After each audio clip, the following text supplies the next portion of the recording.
we recently had some beef on Instagram. So let me start from the beginning. Okay, get your tea. I'm going to do push-ups while she's doing it. I'm going to go real slow now. Not only was her handle embedded in the video, when she started the video, she said her name, her full name. Her full name. I think what happened, well, I will tell you what happened in a second and why she, I think, was upset. We were not done yet? No, listen. No, you're not going to stop me because let me tell you something. After 2 or 3 days of Kendrick and Aubrey going back and forth, trying to analyze and break things down, no, you're going to listen to this story. Okay? Hey, yo, let's jump right into it. What's good, everyone? Welcome to another episode of Docs Outside the Box. I'm your host, Dr. Nee. I'm joined by... Dr. Renee. Only because... Dr. Renee. God, here we go. Dr. Renee. Is that like a Dr. Dre beat? No. What was that? You don't know what that is? No, I don't. Dr. Renee. Is that not like us? Dr. Renee. That's corny. Dr. Renee. Anyway, all right, listen. Welcome to another episode, guys. We are here. We are live. We are direct. Actually, we're not live, but listen, we are direct. We are alive. And we are, it's hot as hell in this basement. Yo, it's got to be like 90 degrees in this basement. I'm sweating. Shoot, man. Like we are this is like a heat wave for the past like 5 or 6 days. But we're here. Because we love talking to y'all. We love talking to y'all. And I just want to thank everyone who's listened to us on the podcast, as well as everyone who's checking us out on YouTube. We appreciate it. And anybody who's checking us out on Instagram, TikTok, or wherever social media outlet that you see us on, yo, shout out to you. Thank you very much. I just want to welcome you all. For all the new listeners, what's good? What's up with y'all? Where y'all been? For everybody who's been here for the long time, starting all the way back from 2016. They are day ones, and we appreciate you.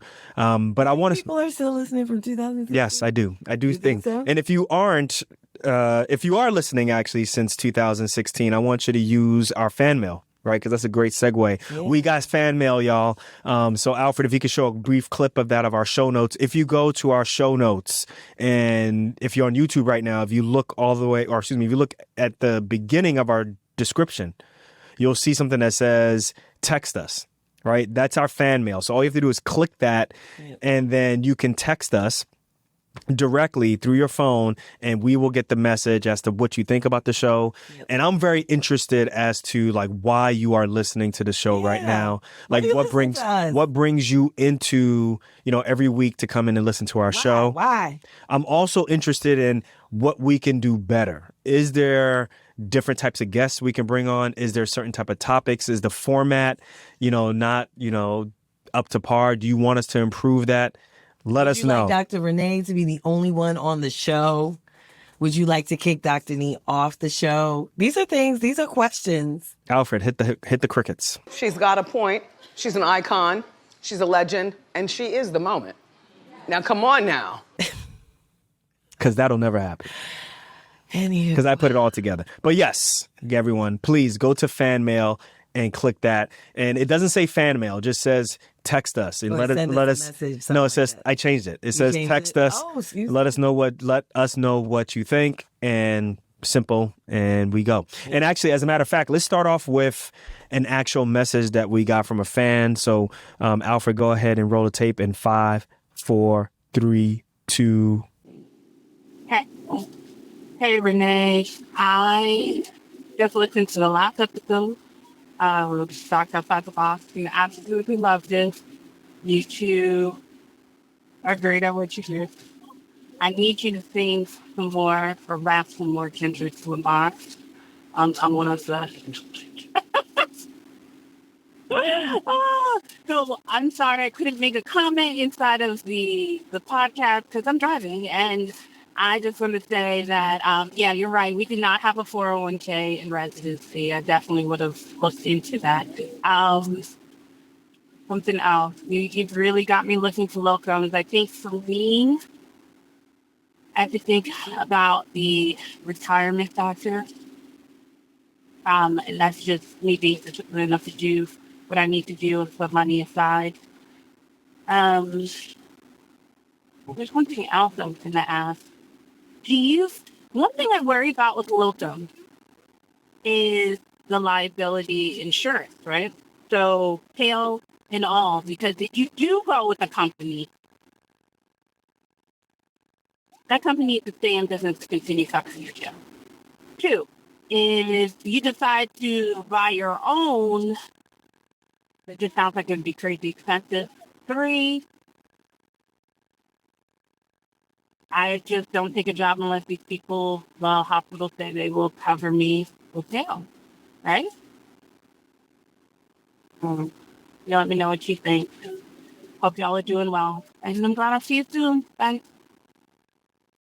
All right, so that is actually from your friend. Yes, my friend Dr. Catrice, who we asked if we could share that message, and she agreed. Hey, Catrice. So we can, so if you were to text us right now, I don't know if they can leave a message like that, can they? No. Actually, you can. You can leave a voicemail? because I think you're leaving it from your phone. Mm-hmm. And you can leave a voice message and it can get to us. Yes. So she left us a message. We downloaded it and we're playing it here. So what I liked about this is that there's multiple questions here, but I think the one that we should be going after is towards the end, which is the locums and insurance. Mm-hmm. And I think that, it's a tough question, but it's pretty straightforward because I think... Let's reiterate the question. Basically, she wants to know, what are the different types of malpractice options that are available to you if you decide to do locums. So I'm going to tell you straight up, if you work if you work with a locums agency, right? So if you go to a company and say, hey, I want to be a locum tenens doc, and they help you find a position. One of the things that they're going to do is get you medical malpractice, right? You want to make sure that they get you medical malpractice, and they usually are going to get you either what's called a claims based,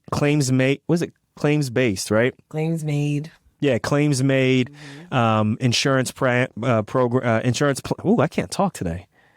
It's so hot in here. Yeah, it's hot, but claims made. Or they're going to get you an occurrence policy. Yeah. Either way, if you get a claims made, what that means is it's covering you for a certain period of time, but you have to get something that's called tail coverage afterwards. So if you leave that job, or if you leave that locum's position, or if you leave that hospital, you or your locum tenens company has to purchase another piece of insurance to cover you for everything that happens after you leave. Yeah. Now, to be honest with you, I haven't seen a situation where you work in a locum standpoint and you have to flip the bill for that, right? Correct. Most of the time that I've seen, if not all the time, when you're working at a locums company, because you're going to go from place to place to place to place to place, they are either getting you some type of insurance policy, but when you leave, you're covered. You don't have to worry about that. Right. Your tail is covered. Now, I've been in a situation where I've negotiated a bunch of contracts outside of a locums company. I was the locums company and I did it myself. Right. And there are situations where I work with a hospital as a locums doc, as an independent contractor, and the hospital provides medical malpractice for me. And I'm very clear, if you're going to cover my medical malpractice, you're going to give me a policy that covers my tail, or you're going to give me an occurrence base. Either way, all of that is not on me. I'm not taking care of, I don't have to flip that money at all, right? You're going to cover everything, even after I leave the hospital, right? Then I've been in a situation where the hospital said, hey, listen, why don't you purchase your own medical malpractice insurance, and then we will pay the premiums for you, right? So I went and I found an insurance broker that sells insurance for docs who are trauma surgeons, OBs, whatever it may be, and they can service all doctors who work in all 50 states. So I found a plan that was reasonable. I found a plan that was an occurrence based, and I had the premium, and then I would pay the premium. I would send the receipts to the hospital in an invoice. They would pay me, and then that would go on my account. Right. Right. So that's another way. And then another way, is there another way? I think that's pretty much it. Well, you could just pay for it yourself. Yes. Which is not really an ideal option, right? But it is an option. It's expensive. Pay for everything yourself. And tail insurance is hella expensive. If you look at, I forget which episode, Alfred, you could put up what episode it was, but we talked about with contract diagnostics that tail coverage is usually one set payment, right? And it's usually it's a balloon payment. It's a balloon payment, right? So it's one payment that you make. Hella expensive. It's not premiums like regular insurance. It's one payment that you make, and it's usually up up to the like six figures. So we're talking about $100,000 just one time. Now, I don't know about you guys, but I don't want to be paying anybody $100,000 just straight out of an account. So, and that's just for coverage, guys. Like this is not an investment. This is just to cover you. just to cover you. If something arises, Right. that's it. Now, Catrice's question also, because I talked with her today, her question was, well, if she works through a locums agency and the agency is the one that provides coverage and the agency goes out of business, then what happens to her tail insurance? Got you. And so first question is, how many agencies are actually covering the malpractice insurance, right? I don't actually know the answer to that, but I think that's a question, right? Like, What do you mean? Exactly is covering the malpractice? Okay, so I see what The you're saying. agency, not the hospital. Yeah, so the hospital doesn't cover it. So if you're working through a locums agency, the hospital is not covering your health insurance or your medical malpractice. The agency is purchasing medical malpractice and they are covering you. So if the agency goes out of business, then usually there should be a provision to make sure that your medical malpractice coverage continues in some fashion. Sometimes some people have questions about, well, what happens if the insurance company goes out of business? Usually in that situation also, I looked it up, there's a provision that they have to make sure that another insurance company will go ahead and cover you also. So you're good, I think. But I think that's a fair question to ask. Yeah, like, I think what that's happens a if fair this question, yeah. right? I'm sure like people were freaking out in 2008 when like AIG was about to collapse, right? Like that insurance company that covers everything from like, you know, your cell phone breaking to like, you know, Malpractice. life insurance, Great. right? Like, so that could be a big deal. But that was like a once, well, I don't know if you can say that, but that was a big, It's a once in a lifetime thing. But that was a big deal situation, right? yeah. So, I mean, I think that's kind of like yet another question that we can put out there that people should be asking when they're working locums, when they're working through locums agencies in particular. people got a lot of questions. Exactly. Who is covering my malpractice for this particular assignment? If I am doing locums through your agency, is that coverage covered through all of my assignments? Like, I think this is, these are questions that actually we should probably be more informed of. So when she asked that question, I was like, actually, that's a really good question. So when I did locums, right out of fellowship, I did locums at like 5 different spots. And for each assignment that I went to, even though I was with the same locums company, I had 5 different certificates of insurance. So what that means is I had 5 different, like those, it may be the same company, but they were covering me for each different hospital. And it specifically said which hospital I'm working at. I had 5 of those insurance certificates that said, hey, you got coverage here, you had coverage there, blah, blah, blah, blah, blah. Right. And it became important because when it was time for me to when I finally decided to get employed, they, that hospital wanted all of those certificates of insurance to say, let me make sure that you was covered at the other places, because what will end up happening is you'll see that whatever hospital you go to next, or whatever locums company that's separate than what you're currently at, wherever you go to next, they're not going to cover you for your previous stuff. Yeah. They just want to make sure that you have coverage for your previous acts, but they're usually not going to cover you for your previous acts. Right. Because that's expensive. Well, the other question of transitioning, right? Because she did mention transitioning potentially. I didn't get her last part. What does she mean specifically? So when you're transitioning, if you're thinking about doing locums, but you are currently employed, right? And you're thinking, you know what, I want to do locums, but I'm currently employed. I think, but my employer is not going to cover my tail with this stipulation, right? So, for example, there are times when people have in their contract that you have to stay a certain number of years before we will cover your tail insurance. So if you see that on private practice a lot. Right. If you stay if you stay 15 years and then you leave, we will cover your tail. Yeah. However, let's say something happens in year 5 or you decide, I hate this place. I don't want to stay. I can't do it. And in year 5, you're like, I want to leave. Well, now your tail insurance is not covered. That means you would either have to pay for it out of pocket Or you would have to find someone who is going to pick up that tab if they really, really, really want you to come and work at their facility. And Do you might think- be an easier sale when you are employed, but what happens when you're locum? My question comes to the beginning, like when you see this, because we see this a lot. I see this a lot where people are like, yo, I can't leave my current gig because I ain't got 6 figures. I ain't got 600 stacks to pay for this balloon payment for my tail insurance. Where I have a question is, in the beginning, did you know that this was going to be the case?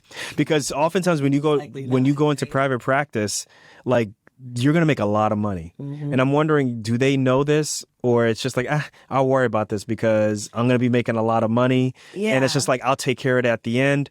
Or is it just they frankly just don't know that they haven't read this part of the contract? Like, is it possible that your lawyer missed this and then failed to educate you? Right? Like, I always think about just the different scenarios where this could occur, because the reason why I'm asking this question is, let's say this happened to you, right? Let's just say, for example, you were going into private practice, right? And could you see yourself, like, let's say they were going to pay you like gobs of money that was crazy. Could you see yourself in that situation saying, yeah, no, I'm making gobs and I'll worry about tail later on? Or no, but that's me, right? That's me. I always prepare for the worst, hope for the best. Yeah. And I think a lot of people do that in the opposite way, right? They really hope, they really go for it's never going to happen. Right. They go for the best case scenario, not thinking that the worst case scenario could happen. So they don't actually prepare for the worst. What was that Saturday Night Live character? What's her name? Who? Which is the one who always said something negative? Oh, Debbie Downer. Debbie Downer. So is that you? That's me. I'm a Debbie Downer. Yeah, but what if, this don't work out? Actually, that is her. I mean, that is me. That is her. I'm always oh my God. It's like, I gotta, before we do any trip, it's gotta be A through Z that we got. What if there's an earthquake in space? It's like, what? What are you talking about? Yo, did you plan for the earthquake in the air? Ever. Me. Yo, what if they don't have peanuts? There's no atmosphere in space. Like, I don't know. Earth. Listen, but you will ask that question. About the planet Earth. Oh my God. No, but I think it's really important. But I mean, you asked a really good question. I know right? I did. I'm podcasting. For once. You asked a really good question. Leave us fan mail. This is true. That is, I think that there is, I hate to say this, but I think that this is true. And I don't think it's true for all doctors, but I think that this is true, at least in many cases, that there is a certain level of desperation that I think doctors approach contracts with. And that level of desperation can come from a number of things. It can come from student loans. It could come from the fear of not having, a job and potentially losing skills. It could come from, a level of prestige that they think that they will get from working at a specific facility. It can come from a number of things, right? That there's this level of desperation. So I've got to look towards the best thing that would ever happen, because I can't even think about the worst thing that would happen to me.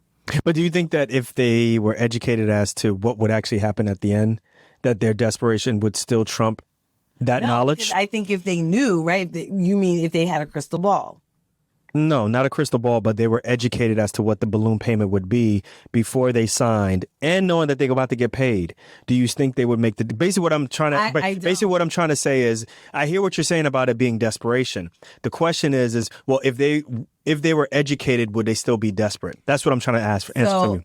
So yes, I'd be having good scenarios. You do. But I do think that they would still come from a place of desperation, right? So you think they would sign? But I think that would be rationalized, right? That would be rationalized against I'm making this much money, so at some point I should be able to pay it. Now, if you're going to pay me, $300 something, $400 something, $500, $600 something $1,000, how would I not be able to amass, a six-figure payment? That's what I'm talking about. How would I not? This is what I'm talking about. Now you're talking my language. This is what I think most people do.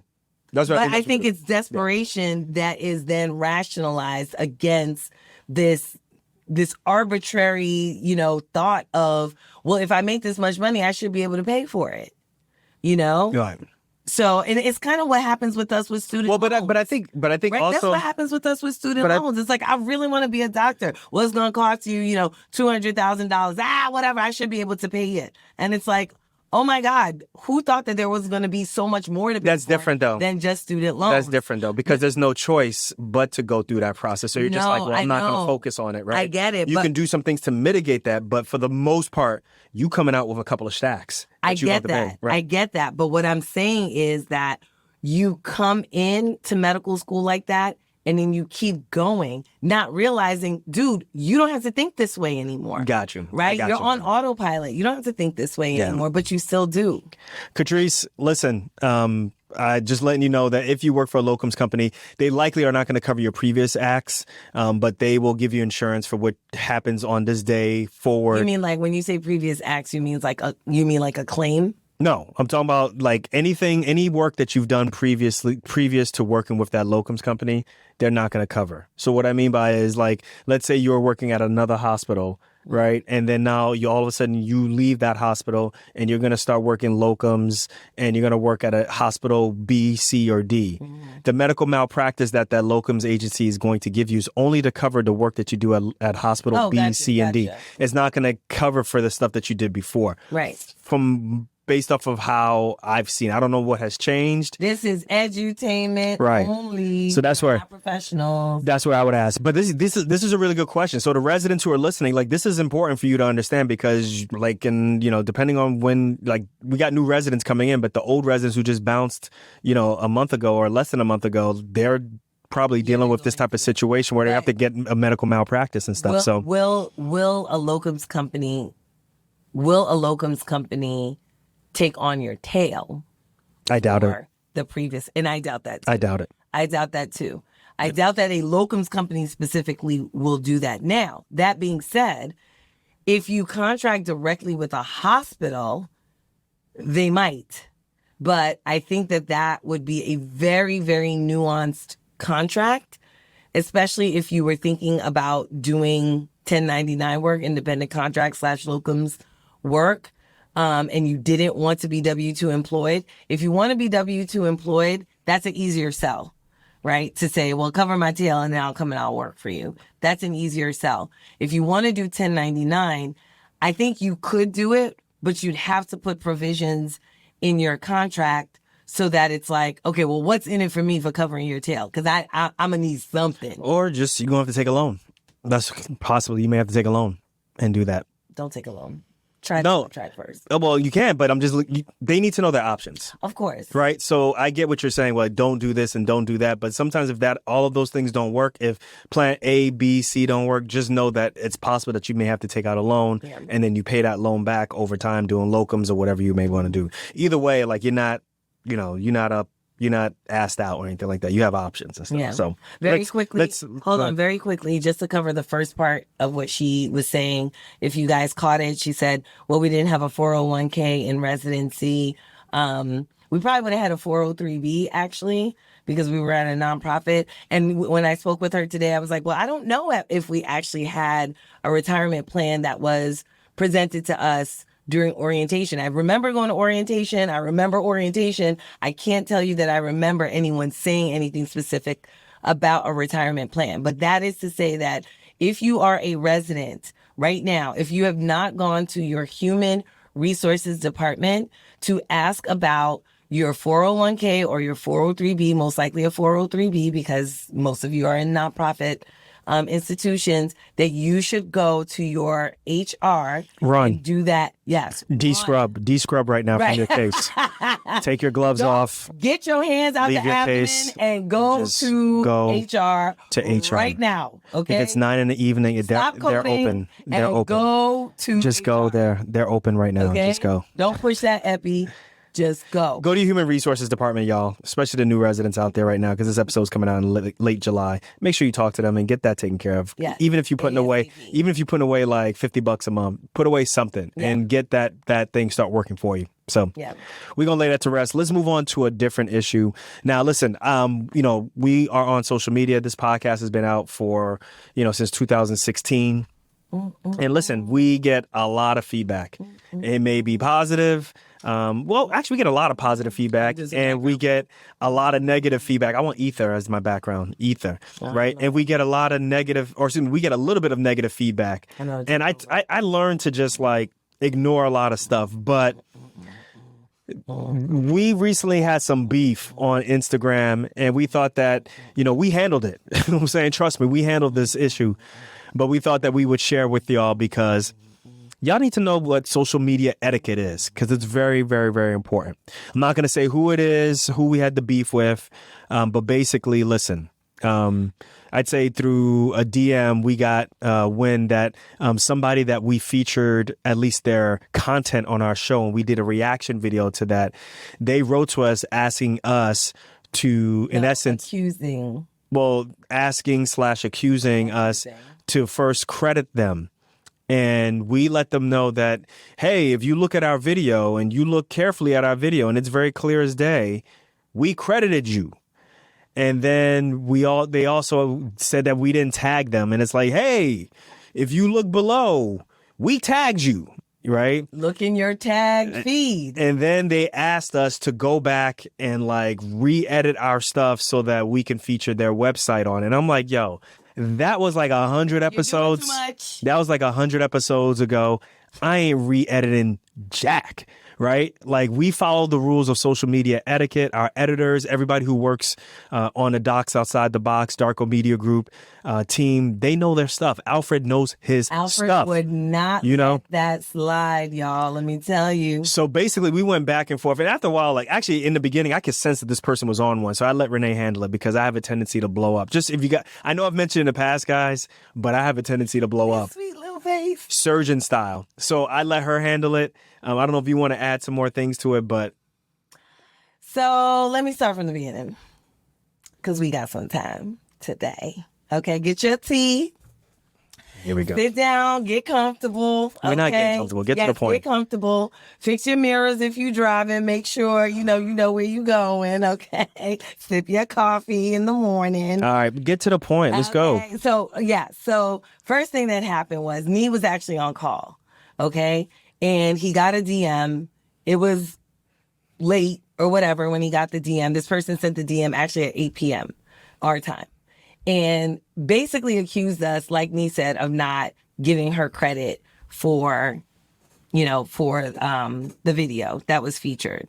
But she was credited. Not only was her handle... I'm going to do push-ups while she's doing it. Go ahead. Not only was... I'm going to go real slow now.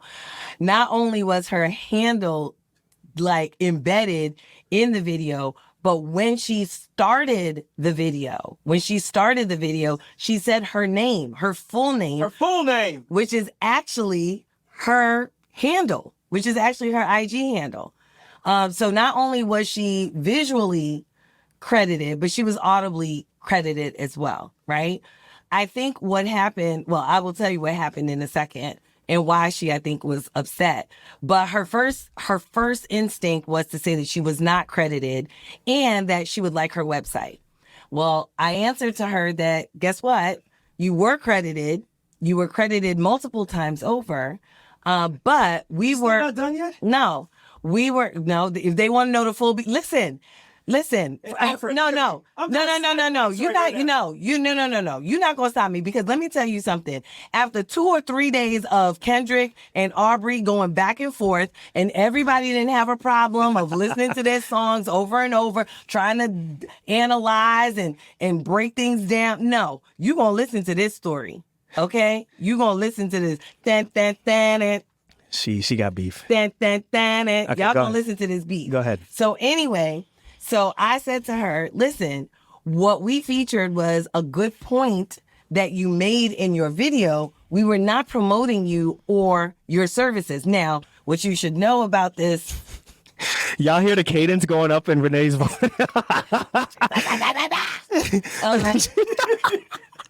Yo, Renee was mad, y'all. So, Can I just say she was mad? I'm going to No, get I you some wasn't water. mad. You want water? I'm getting me water. Keep Go going. get water because you sweating now.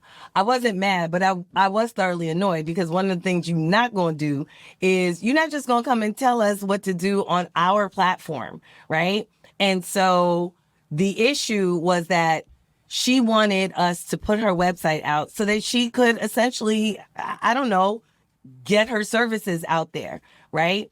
But as you guys know, because we talk about this all the time, you know, we vet people, especially when we're sending you guys services, we have to vet people. And so she was not vetted. Now, ironically, she is somebody that we actually were going to vet and considered actually putting onto the podcast as a guest in the coming quarter. That is no longer. But and that is literally only because of the way that she came at us. And we just felt like, you know what? You're not really as doctor friendly as, at least not to us. I'll just leave it to you like that. I think what I end up getting from this is that, you know, in social media, there's a lot of sharks out there, right? And it's a kill or be killed type of world, I think, mentality. And I think whatever advantage someone can get, they'll take that advantage, even if it means putting you at a disadvantage. And I think that's exactly what we saw right there, which is, I don't, like, basically, I know you followed all the rules. Right. And I missed it. And I need you to go back and edit it until I'm happy. My bad, and I'm and not. It's just like, yeah, we can't do that. Keep accusing you and call you disingenuous and call you an intellectual property thief, which is essentially what she called. They didn't say that, but that's what No. They didn't she say did because she said it's taking without giving. Well, those are buzzwords. I understand that, but she didn't mean something. She didn't say, "Hey, it's not me. I didn't send you the DM." Anyway, but like, but that means something, right? If someone I got to says establish that it. She coming after me. Oh, sheesh. When someone says to you that you are taking without giving, that essentially means that we are taking advantage, right? That we are using her in some way, shape, or form. When in actuality, we featured her when we didn't actually have to. What we could have done was just talked about the post and not even mentioned who was talking about the topic that she was talking about and just started talking about it. And frankly, let us be clear that it was not a novel idea, right? Like she didn't come up with, oh my gosh, nobody's ever thought about this before. Like it wasn't a brand new just make sure you don't brand spanking new. Just make sure you don't identify the person now. I'm not identifying the person. I wouldn't do that to her because I'm not unprofessional. And I think there's a level of professionalism and even courtesy that we should give our colleagues. But I think it's very important. I don't know if she's going to listen to this or not. But I think it's very important to understand that there is a courtesy that you give to your colleagues. And for me, as a physician, the first thing that I would like to give a physician is the benefit of the doubt. Right. Give the benefit of the doubt to your colleague that most likely they had good intentions in mind. But she later came back. Yeah, Alfred, make sure you put this all behind like a Nas ether beat. No, we have to pay for that. So don't do that, Alfred. Play like 5 seconds of it. Fuck with your soul like ether. Teach you the king, you know you. Godson across the belly. So that we don't have to pay, But anyway. Oh. But I will say this, that after all of those things were identified, one of the things that she did come back on was something that you said in the full video, the full length episode, was that Nee, and you guys know how sarcastic Nee can be and how very, very blunt and frank Nee can be about sponsorship and who's not sponsoring the show. So hell yeah. Yes. So at the end of her video, she essentially, states her website or whatever it is, whatever promotional thing that she does or says. And Nee says, we ain't promoting all that. But that's that. So if I could chime in, I think that's what the person was upset about. Yes. I think they were upset about that and just said basically, well, since you're not going to promote all of that or allow that part to play, then I want you to put my website. And it's like, no. Like, I can respond to it however way I want to respond to it. Yeah. I followed the rules, I followed the etiquette of things, which, I have a list right here, which is I tagged the original creator, right? We tagged the original creator on there, right? You showed a screenshot of that tag. She missed it. That's her bad, right? It says use quotation marks, but in essence, we used her voice. Right. And And she her said, likeness, she was there. and she used it, in right? a public video. Her video is up on a public, her video is up on A public forum that's Right. not paid. Right. Right? And then not only that, like, it's very easy to find the source links of this, right? Because the person is tagged. So if you wanted to find out more about what's going on, it's there. The name is in the captions, right? She said her name. We're not plagiarizing anything, right? We're just reacting to actually a point that she made. Although whether it's novel or not novel, it doesn't matter. It wasn't. It was a reaction to the point. She did not discover gravity. Right. Okay. I mean, come So- on. Let's be real. So She did ask us to take the video down, to which I declined that request. I'm not taking the video down, and I let her know, if you don't want your videos to be reposted, then you need to make them private, or maybe she needs to put them behind a paid wall. Like that. That is not my responsibility now to go and take this video down. But I will say this, and we can move on to the next thing if you like. But one of the things that I think was truly disingenuous, on top of the fact that she essentially lied and accused us, falsely accused us of not giving her credit, was that she stated that she was asking that we are upset because she was asking for collaboration. Now, I don't know how accusing us falsely of not crediting you and essentially calling us, again, intellectual property thieves is asking for collaboration. That is not usually the way that I ask someone to collaborate. Hey, Dr. So-and-so, do you want to collaborate? I know you stole my stuff and you didn't credit me for anything, but you think we could work together? Like, that's not how that happens, sis. Like, I'm sorry. That's not how that happened. So take several seats.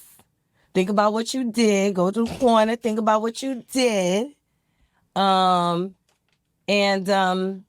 last thing I wrote to you, I'm not going to say it on here. Damn, get that beat playing. Yo, get that. No, the last thing that Yo, get that ether playing, yo. And the cadence with which I'm speaking right now, why I'm talking. All right, we got you. All right, we got it. We got the point. All right. You know what I wrote. All right, we got the point. Can we move on? That's the end. All right, that's the end, and that's it. I'm stopping your microphone. Can we move on? Like you beat a dead horse. We already got the point. We're moving on now. So listen, guys, we also gotta make sure that one thing that's really interesting is that, we have other people who actually listen to our show. So about 2 weeks ago or 3 weeks ago, we put out an episode talking about a doctor strike in April in Detroit. Right. So I think it was at St. John's Hospital. I forget which name of the hospital, but it's in Detroit. And there was a strike that was going on in April. And basically the strike, and Alfred, if you could just put a little bit of a scroll, he already did it possibly already. But the essence of the strike, after reading more about this, is the hospital doctors, the doctors there who all work or are contracted there through Team Health, they're actually striking they formed the union, and then they're striking because they feel as though they're not enough staffing, right? So basically what's going on is Team Health got the contract. Team Health basically is supplying the doctors. Team Health is in charge of the scheduling. And what some of the doctors are noticing is that there's these huge wait times. There are more doctors that they believe that are on the roll call that are not being asked to work shifts. And as a result, there are a whole bunch of people who are staying in the waiting rooms. And as a result, like, you get wait times of like 13 hours and stuff. And there's an argument as to Team Health is saying, well, actually, like, these patients are being seen at this point. And doctors are like, no. Like, they're not actually being seen by an actual provider who can provide care until this point. And they're going back and forth, and they striked. And the strike ended. I think it was just a 1-day strike. It was a very it was a 1-day strike. And then back in June, what we ended up finding out is that the hospital actually stopped working with Team Health and decided to go with another solution, go with another company to provide ER docs. Well, we didn't get into that depth in the previous episode, but we got a response from Team Health because they be lurking in these streets. I don't know if they scouring or something. They were listening. But I'm going to tell you something right now. Sometimes you got to be like, damn, who's actually listening to this episode? I know. We're talking to like a blank wall. If anybody knows, like, I'm sweating like crazy. And you think that like you're just talking to this camera, but folks be listening. So I'm going to read you what Team Health writes. Team Health sent us an email saying in a different voice, listen, mother. No, You won't stop talking, okay? You ain't the only one with beef. they say, this is what they said. Hello, my name is blah, blah, blah, and I work on behalf of Team Health. We saw your recent episode that discussed the strike. Since you indicated that this would be a topic you revisit in future episodes, we wanted to provide you with an official statement and some background material with additional context on the situation. So we're going to make sure. Reading terms and condition or something? Because you are reading very fast today. So what it says is official on the record statement. Although Ascension St. John and Team Health had been in discussions to continue their contract to provide emergency department services at Ascension St. John under new terms on May 31st, 2024, Ascension advised Team Health that effective August 31st, 2024, Team Health will no longer provide services at any of the 6 Ascension Detroit sites we currently staff. While disappointed, Team Health's top priorities have always centered on delivering. We get all that. Team Health will do everything. Enter marketing slogan. Team Health will do everything in our power to facilitate a smooth transition so that patients in Detroit community can receive the urgent care they need without interruption. Right. So, and then what they did is they said correcting the record. Right? Correcting the record. It says keeping emergency wait times low. So Team Health says every second matters in an emergency. Team Health is committed to ensuring patients receive care as quickly as possible. The median door to doctor time at Ascension St. John Emergency Department in 2023 was 25 minutes. In 2024, wait times dropped to 15 minutes, right? Far less than the 10 to 15 hours the union claims, right? So I was going to say that is their perspective, but the striking doctors, i.e. the union, actually, I think, disagreed. Yeah, that's the whole point. They're saying it's like 10 to 15 hours before an actual doctor sees them. So I don't know if that's correcting the record or if that's just more their side of the story. We're just reading their email, guys. So we're not picking a side here because we don't know all the details. We're just letting you know what they wrote, guys. I just want to be clear on that. Fully staffing the emergency department. The Ascension St. John Emergency Department is fully staffed today. While clinicians saw an average of 2.6 patients per hour in 2014, before Team Health took over, I think they meant 2024. Before Team Health took over St. John Emergency Department, Team Health in 2023 had successfully reduced this to 1.9 patients per hour. Team Health clinicians are spending more time with, and then doctors make crucial decisions. This is actually important. Yeah, that was 2014, I think they were talking about. Every dollar in capital that we generate at Team Health stays in Team Health. Doctors and no one else make decisions in the best interest of patient care. So that was representative of Team Health. So like I said, we don't know if any of this stuff is true or not. We don't know if what the doctors are saying is true or not, but we know that that's what, in essence, they were in the middle. They were striking about. And it's very interesting because you see this a lot in ER. There's a lot of private equity companies that are involved in the staffing of ER. You obviously see private equity and private practice. And it's actually gotten to the point where it started to pique the interest of folks in Washington. There's possibly an investigation or inquiry that's going on right now by one of the senators. Let me see if I can share this. Matt Halper's here, no?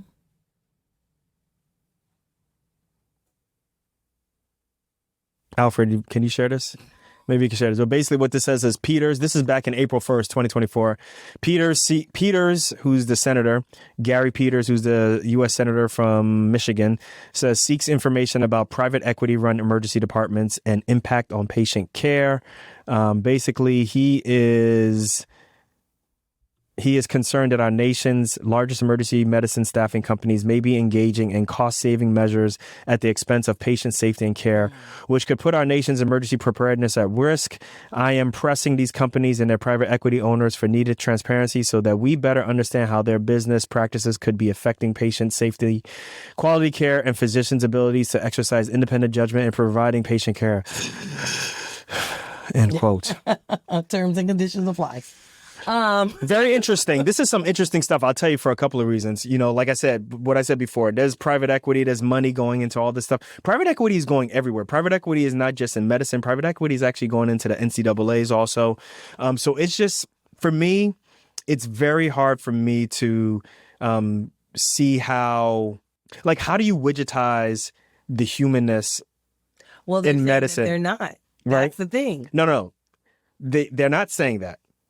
What I'm saying is widgetize is how do you make something a commodity when those who are going into it don't look at it as a commodity, right? In essence, how do you commodify doctors when they don't think of themselves as commodities, right? Well, but that's what I'm saying is that they actually, in some way, shape, or form, they're saying that they're not doing that, right? Because remember, right? The last Statement that says, well, doctors and no one else makes decisions on patients. Well, not individual patients, right? Not individual patients, but we all know that if you set up a system in a certain way, if you set protocols, then what you're doing is you're affecting, right? Well, if you affect patients, if you affect staffing, right? So you're affecting clinical if you have decision. one doctor who's taking care of a whole bunch more patients than he really should be, right? Or she should be, then because really now I have to make a decision based on the system that I'm in, based on how the system is structured, as well as make the best decision clinically for the patient. You can't leave the patient out of the system. Right? The patient is in the system. And so I have to figure out, how do I manage patients number 1, 2, and 3, and 4, right? Like, how do I prioritize who comes first based on the way that the system is structured? And so if you can say, well, now we decreased, the wait times, we increased the number of patients that can be seen. Well, what you said to me is, we set up a system to make it more efficient for patients to be seen. But did you make it more efficient, for patients actually to have better outcomes? Did you make it more efficient for doctors to be able to actually see patients without having decision fatigue? Did you think about all of those things, right? So they are trying to widgetize, and they're admitting to widgetize without saying that in so many words. And then I said already, and you said that they said they wasn't trying to widgetize. But anyway, go ahead. I want to hear what you got to say. But no. You have to say it like, let the record show. No, there's no record show. No, let the record show. You have to say, let the record show. Then I'm not going to let you say that. Okay, well. Say, let the record show. No. Let the record show. Okay, anyway. Let the record show. Kudos to Team Health's managing PR for listening to Docs Outside the Box. PR team, you gave us a thumbs up? Yo, you subscribed? First of all, I want to know, are you subscribed? Secondly, I want to know that you left us a 5-star review. Okay. Where you at? What's his name? Henry? Where you at? Did you leave a 5-star review? Because I did not see it. And if we don't hear nothing from you, we know you're not listening. We got you, yo. We gonna see you in these streets, and we know what's up. SEO in your way to find everything Team Health and everything. See, y'all told on yourselves. Okay. Y'all told on yourselves. Okay. Because we put it in the title. We know. See, we know how y'all play. So we're gonna name this episode Biggie versus like Tupac, and see if they really listening. If you really listen, if you really down for what's going on in these. Yo, give me your phone, Henry, so I can subscribe for you. Well, anyway, before we end this podcast, yo, let me tell you something right now. Listen, man, this Future app, I love it. Like I said, they're not sponsoring the show. I'm doing well on this episode, or I'm doing well with this app. I love it. That's your exercise app. Yeah, that's my exercise app, man. And I don't know if Alfred could just show a screenshot of it, but it's the bomb. So today I did legs. But overall, like, I've been really happy with, how I've progressed from where I was, a year ago, and even definitely 2 years ago to where I was now 6 months into it. The one thing that I have a major issue with, and those who are listening, and if you lift weights and if you're in the exercise world, you know what I'm talking about. This is the one thing that I'm trying to figure out is text them and let them know the answer. Yo, how many pills? Like, for me, how many pills? What's the best way to describe this? Like, the whole point of me getting in shape is to make sure that I don't have to take medications later on. Like high blood pressure, diabetes, all these different things. Like, ask my mom. I know, like, she takes a lot of medications. Your parents take medications. The older you get, and if you live a sedentary lifestyle, you're going to have certain things that you're going to have to take medications from. And I'm just trying to be like, hey, I don't want to have to take care of it because I just don't want to deal with it. It's expensive and so forth. But I just feel like every person who I know who's really working out, like, they take protein, they take like collagen, they take taking more pills than testosterone. They take, just let your blood pressure go high. It'll be less. They take like all of the carnitine.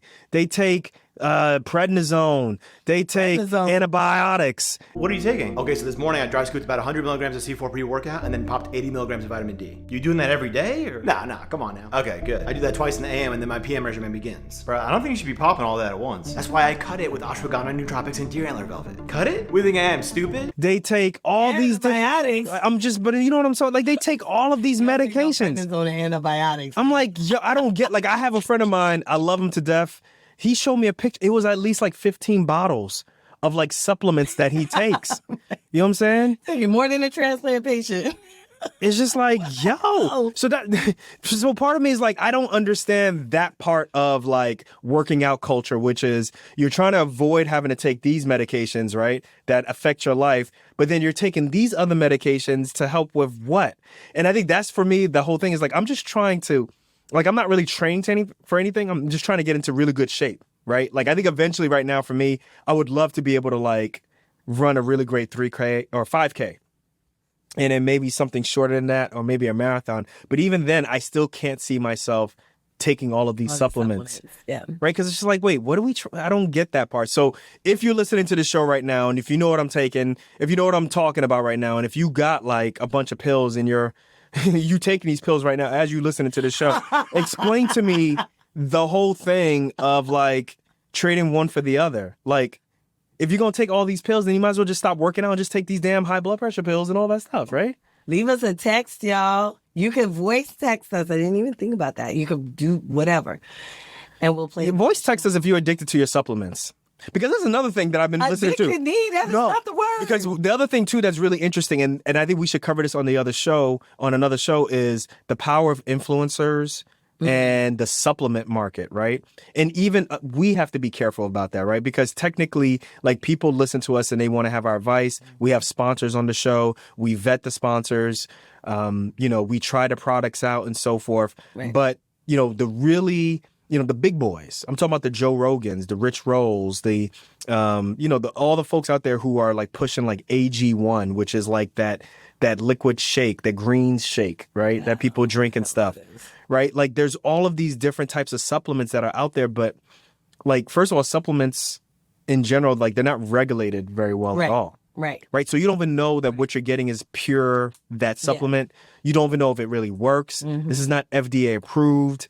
But people will pay a lot of money for that thought process, almost like a placebo effect, right? Maybe, right? And if it's not the real thing, then yes. And we don't know. So I've been watching a lot of reports. I've been watching videos. I've been, reading about a lot of these supplements and just like the effects that they have on performance, the effects that they have on either longevity or whatever situation that you're trying to actually reverse. Right. It's not there. Not all of them, right? Like, the only one that I can, definitively say, okay, this is working is whey protein, right? Okay. So that's what I take. I take protein shakes, and I use it, for me, I'm taking it after workouts only, and that's it, right? But it's just very interesting how, these supplements, the supplement game has really infiltrated social media. And in essence, you're spending like a lot of money for something that, for the most part, a lot of that is paying off the influencers who are trying to get you to buy that supplement. Affiliate marketing, baby. It is. It's woof. Like, they were, one of these articles was talking about how much money like Rich Roll or like Joe Rogan or somebody gets from the affiliates. We like talking about, for like everything that's sold, every single sale, like 30 to 40% goes to the podcaster. Yeah. And there's no way for them to tell their customers that, yes, one, that, this is real, right? That the substance that they're taking is actually the substance that says what it says on the bottle. Right. And two, that it even works.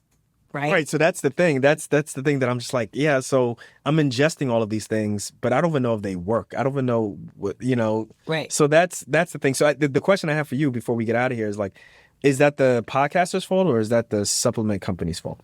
Well, primarily it's the supplement company's responsibility, because they are the ones that are actually, producing the product, right? You slap a label on something and you say that that's what it is. That's what it should be. Right. Right? That's what it should be. As far as the influencer, I'm going to say for this particular thing, no, right? Specifically for this, because I think that you cannot. So I liken it to this. As doctors, we write prescriptions all the time, right? But it's tested. It's tested. I get that. We get studies to show the results. I get that. We write prescriptions all the time. Right. But we also tell people to take certain over-the-counters. Take Tylenol, take Motrin. We're not necessarily writing prescriptions for those. But Tylenol and that's not a supplement. I know that. Let me get to the point. What, St. John's wort? No. So if you tell a patient to take something that you trust is the product that it says it's supposed to be, right? Then is that your fault for telling the patient to go get that product? Remember back in the 80s? Oh my God, remember Halloween in the 80s with the candy and the cyanide and then the Tylenol with the cyanide? But that's quality control. Remember? No, of course it is. Of course it is. Right. But quality control is still the responsibility of the company, right? The company should not hire somebody or have someone who is a vendor who then, they have the opportunity to put cyanide in Tylenol. So I would say it like this. So, I think the better example would be if Tylenol said that, like this, not only is it a pain reliever and fever reducer, it's also an antibiotic, right? And then all of a sudden, like you have a kid who has otitis media and you say, go home and go take Tylenol. And you know for a fact that Tylenol is not an antibiotic, right? So basically or you may not, right? But if Tylenol says, hey, this is this is an antibiotic, and you don't know, then that's, in essence, that's the same thing. It's not the same thing, Nee. That is not the same thing. How is that not the same thing? It's not. I'd like to know how you think it's not the same thing. Right? Because first of all, we're talking about a company that claims something and claims that it works for a certain thing. Right. And we're talking very specifically in this case, right, of the influencers. We're talking about people who are not trained and have no knowledge whatsoever of how to test this. They're not chemists. Correct. Right. So they're not going to be like, well, send me a sample. Right. Like it's not even that. Right. It's not even like drug dealing where it's like, dude, if you're going to sell cocaine, you got to make sure it's cocaine. Right. It's not even like that. Right. First you got to cut it. And do what? First you got to cook it. Right. And then you got to cut. Uh-huh. Keep going. Yeah. Okay. Yeah. Let's stop right there. Right. So it's not even like that. Right. So there's even less of a burden on the influencer than there is on the drug dealer. Right? Yeah, we ain't gonna have an answer to the show. So I think that the influencer can only be held but responsible in this kind of case, right? There are other things that I think that influencers have the ability to be able to check, but not in this case, not in the case of products like supplements. What do y'all think, yo? Make sure you check us out. Click on the text us message and let us know what you think. Is Renee right? Am I right? Renee's you know what I'm saying? Who's right in all this, yo? Listen, right. Once again, I want to give a shout. My name starts with an R because R starts. I want to give a shout out R is Renee. I want to give a shout out to those who, who wrote us hate mail and all that stuff. We appreciate all that stuff. Mail. We love you. And for those who love us, we love you back also. Listen, make sure you text us. Let us know what you think about the show. Just go to the the show descriptions or whatever it is. Y'all know where it is, yo. All right. We're going to catch you guys on the next episode. Wait. No. We are done. I want to say that I did not block this doc. I did not block her because my goodness. We are done with this situation. Alfred, cut her off. Guys, we'll catch you guys on the next episode of Dots Outside the Box. Peace. Run the road, Alfred. We did not block this doc because we are not above reconciling. Oh my goodness. That's the other thing. I didn't say, no, that's you. You speak for yourself. I got beef. I got long-term beef. What do you got long-term beef? I got long-term beef. Alfred, end this tape right now. Please, end it.